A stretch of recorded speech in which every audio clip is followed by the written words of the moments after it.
Isang kasunduan. Kayo ang boss ko. Mga pangako sa bayan. Sa unang taon ng Pangulo, mayroon na bang pagbabago?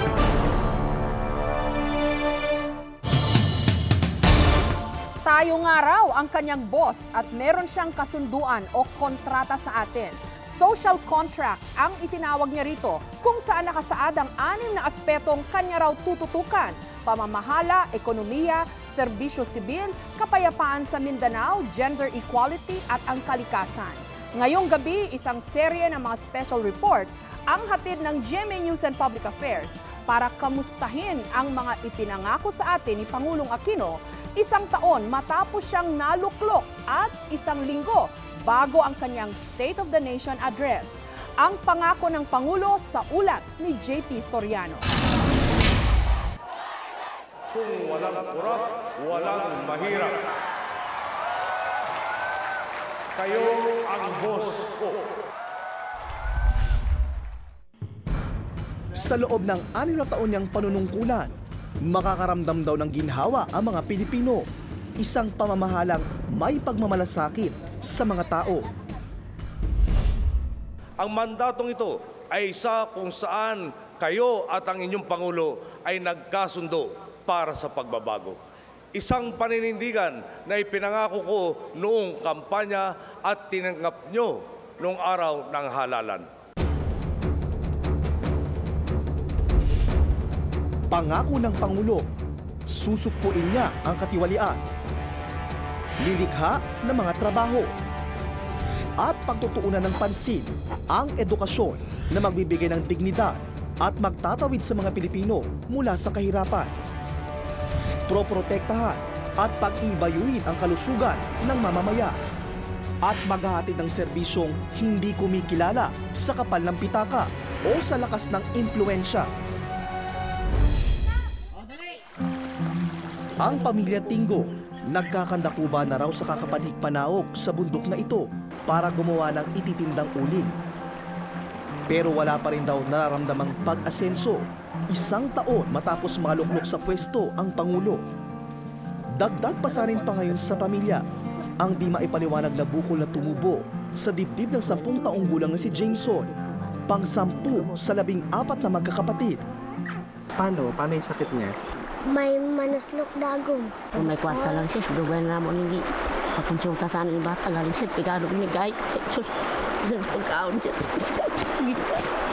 Kapag rin ginoon namin maluhin.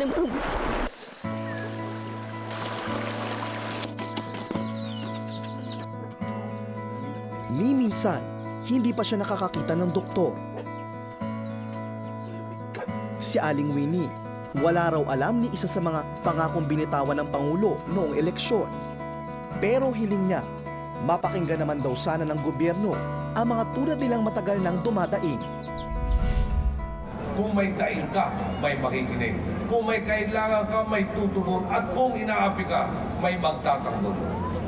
Diretso natin tatahakin ang tuwid na daan. Malinaw ang mensahe ng nooy bagong luklok na Pangulo. Ang tuwid na daan ang sagot sa kahirapan. Di na dapat maulit pa ang mga umano'y kasalanan at pagkukulang ng nakaraan.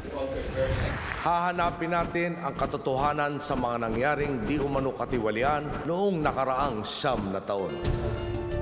Pero di pa man nakakaarangkada ang pinangakong Truth Commission na mag-iimbestiga sana sa mga alegasyon ng katiwalian sa Administrasyong Arroyo. Idineklara na itong unconstitutional ng Korte Suprema. Sa ngayon, 2 kaso pa lang ang nasisimulang imbestigahan ng Department of Justice. Ang umano'y paggamit ni Arroyo ng mahigit kalahating bilyong pisong pondo ng Overseas Workers Welfare Administration noong eleksyon at ang mahigit 1.5 bilyong pisong fertilizer fund scam. Pinaghati-hatian. Okay. May isinumpa na ring 74 million peso tax evasion case laban sa anak ng dating Pangulo na si Party List Representative Mikey Arroyo. Building a good, solid case takes time. And ang filing sloppy cases are a disservice to the public. Mahirap po yun. Hindi po tayo nandito para magpapogi. Kailangan po natin gawin ng maayos yung trabaho namin. Sa 23 priority bills naman ni Pinoy, 4 pa lang ang naisa sa batas. ang ipinangako niyang Freedom of Information Bill na pinaniniwalaang isa sanang mabisang armas kontra korupsyon na nanatiling nakabinbin sa Kongreso. Una sa ating plataporma ang paglikha ng mga trabaho at nanggagaling ang trabaho sa paglago ng industriya. Mahigit 1 milyong Pilipino na ang nabigyan ng trabaho hanggang Abril nitong taon. Halos 3 milyon pa ang nangangailangan pa rin ng trabaho. Palalakasin natin ang koleksyon at pupuksain natin ang korupsyon sa kawanihan ng Rentas Internas at Bureau of Customs para mapondohan natin ang ating mga hinahangad para sa lahat, tulad ng dekalidad na edukasyon. We're filing 4 sets of tax evasion case. Halos linggo-linggo, may sinasampahang kaso ang Bureau of Internal Revenue dahil sa kulang o di pagbabayad ng buwis. Pinanindigan naman ng administrasyon ang pagpapatupad ng Kinder to Grade 12 program para naman daw makasabay ang Pilipinas sa ibang bansa. Mandatory na mula ngayong taon ang kindergarten, habang daragdagan ng 2 pang taon ang basic education. Ito ay sa kabila ng malaki pa ring kakulangan sa mga pasilidad at kagamitan, silid-aralan, mga libro at guro sa mga pampublikong eskwelahan. Sa halos 2,000 higher educational institutions naman sa bansa, 100 pa lang o 5% lang ang masasabing may sapat na pasilidad.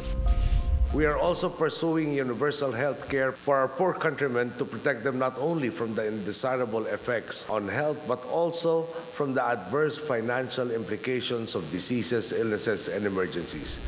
Pero kung may ginagawa man ang administrasyon sa larangan ng kalusugan, tila di pa ito umaabot sa Sipalay City. Naturing ang syudad, pero nag-iisa lang ang pampublikong pagamutan dito. Ang on-duty na doktor, isa din lang kada araw para sa mahigit 67,000 taga-Sipalay. Kaya naman noong 2009, dito na itala ang may pinakamataas na porsyento ng unattended deaths sa bansa o mga namamatay na di malang natingnan ng doktor. Ang mga tao naman dito, they are doing their job to reach out people. Kaya lang ang problema, maybe, it's the budget. Ang malalaking pagamutan na nasa kalapit bayan ng Kabangkalan o sa Bacolod City, aabutin ng hanggang 4 na oras na ang biyahe. Kung ganito na sa isang syudad, lalo pa sa kanayunan. Mismong gobyerno na rin ang nagsabi, hindi sapat ang serbisyo ng mga pampublikong ospital sa bansa. Ngayong taon, 32.4 billion pesos lang ang inilaan ng gobyerno na pondong pangkalusugan. Malayo sa target itong 5% ng national budget o mahigit 80 billion pesos. At lubhang mas malayo pa sa rekomendasyon ng World Health Organization na 5% ng GDP o kabuang produkto ng bansa. Iginagapang naman ng gobyerno ang pangako nitong bigyan ng PhilHealth card ang lahat ng Pilipino. 70% na ng populasyon ang may PhilHealth ngayong taon o mahigit 2.6 milyon na dagdag miyembro buhat ng maupo sa pwesto ang Pangulo. Tiwala tayong ang pagmamarcha natin ito ay hindi mauwi sa kawalan. Di sapat na batayan ang 1 taon para malaman kung makakamit nga ng bansa ang minimithing pagbabago. Pero nagsisilbi itong sulyap sa maaaring mangyari sa susunod na 5 taon ng Administrasyong Aquino. Kung makakaranas ng kaunting ginhawa sa buhay ang pamilya ni Jameson, tanong na naghahanap pa rin ng kasagutan, pangarap na naghihintay pa rin ng katuparan. Ako si JP Soriano, nag-uula sa pangako ng Pangulo.